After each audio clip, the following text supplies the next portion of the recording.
When life delivers a tragedy, you expect sorrow, emptiness, and helplessness. But nothing prepares you for treachery hidden in the shadows of your grief. It all began on a cold morning. The doctor pulled me aside quietly, his voice gentle but firm. "You should call your family. He doesn't have much time left." I nodded, my stomach tightening, and stepped into the hallway. My first instinct was to reach for my wife, Amy. I dialed her number, but it rang endlessly. I called again, straight to voicemail. I sent her a message. "It's time. Please come." Unbeknownst to me, while I stood outside my father's hospital room, watching the strongest man I ever knew slip close to death, Amy was miles away, sipping drinks with Trevor, my best friend since college, the man I once trusted like a brother. She didn't show up that day, nor the next. For hours and days, I sat beside my father's bed, holding his hand as his breath grew weaker and more shallow. The monitors beeped softly until finally his hand went still. I whispered to him, "Rest now, Dad. I've got it from here." And just like that, the man who taught me loyalty and integrity was gone, leaving behind only silence and pain. I believed Amy was mourning in her own way, until 2 days later, when I noticed she was gone from home, along with Trevor's truck. At first, I wanted to give her the benefit of the doubt. Maybe they were out talking. Maybe I was imagining the worst. But then I made the mistake of opening her laptop. Their messages stared back at me like burning embers. "He's too broken to notice if we're gone for a few days. This feels so wrong, but also so right. We deserve this." Deserve. That word shattered me more than the funeral ever could. The woman I built my life with. The friend who once toasted me at my wedding. While I was watching my father fade away, they were planning their escape. I didn't confront her. I buried my father. I shook hands at the service, gave a eulogy, and returned to an empty house. But fate had other plans. A week later, my lawyer called. "You might want to sit down." I'm sitting. "Your father left you everything. The cabin, the land, the investments. But that's not all. He had a private account. Stocks, real estate, bonds. It totals about $3.2 million. I didn't say a word. I already knew what I was going to do. Amy and Trevor thought they had broken me, but all they had done was give me a reason to become more dangerous than they ever imagined. 3 weeks later, she returned. I was sitting on the porch of the cabin my father once owned, drinking coffee as the morning sun cut through the trees. The gravel crunched under the tires of Trevor's truck. Amy stepped out. She looked hollow, no makeup, sunglasses hiding swollen eyes, her hands twisting nervously. "I made a mistake," she whispered.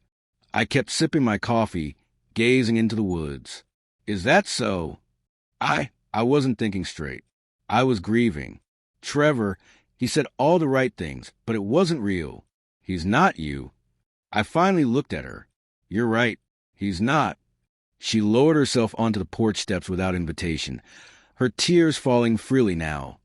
The kind of tears that come when excuses run dry. "He left me," she choked out. "He's back with his ex." I caught him messaging her. Said I was just convenient. I didn't laugh.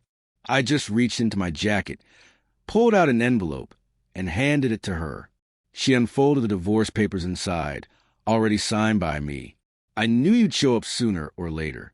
All that's left is your signature." Her face froze. "You're serious? You're not going to fight for this?" "You didn't fight for us," I replied. Her eyes darted as panic set in. "But the house, the savings. I refinanced the house under my name years ago. The savings? Yours are gone. Trevor drained your accounts, didn't he?" Her face turned ghostly pale. She didn't deny it. "You're just going to let me lose everything?" I stood, looking down at her one last time. "No, I'm simply walking away. And every day from now on, you'll remember exactly what you gave up." I turned and went inside, leaving her sobbing on the porch for half an hour before she finally drove off. That was the last time I saw her. But Trevor was next. He always thought he was untouchable. Charming teachers, stealing credit at work, always finding shortcuts. And for years I stayed silent. But not anymore. Once Amy signed the divorce papers, I struck. Trevor worked for a real estate firm where he was known for bending the rules. I anonymously sent his company a package, emails of his exaggerated property values, recordings from drunken nights where he boasted about manipulating clients, and a formal complaint from a woman he once pressured into signing an unaffordable lease. Someone who now happened to be a friend of mine. Within days, he was suspended, pending investigation. But I wasn't done yet. Next, I reached out to old friends. You should probably know the truth. I told them, while I was sitting with my dying father, he was sleeping with my wife. Their reactions were immediate. He told everyone you abandoned Amy, one of them gasped. He's been dating 3 different women since. Trevor had moved on fast and recklessly. I gathered screenshots of his texts and photos and made sure every woman he was juggling received them. In less than a month, his career collapsed. His lovers vanished. His reputation disintegrated. And then came the final nail. I quietly bought a website under his full name. On it, I published every shady deal, every unethical act, and testimonies from people he'd hurt. I never had to promote it. It spread on its own through social media and local forums. Within weeks, his real estate license was revoked. His voicemail filled with angry clients. The so-called golden boy became toxic overnight. One evening, as I sat peacefully on the same porch where Amy once begged for mercy, my phone buzzed. A message from an unknown number. I know it was you. Please stop. I smiled, powered off my phone, and sipped my coffee. People like Trevor think betrayal makes them invincible until they cross someone who knows how to turn silence into a weapon. Months later, Amy resurfaced. She didn't call. She simply appeared one afternoon, standing at the gate of my new home, looking thin, broken, and desperate.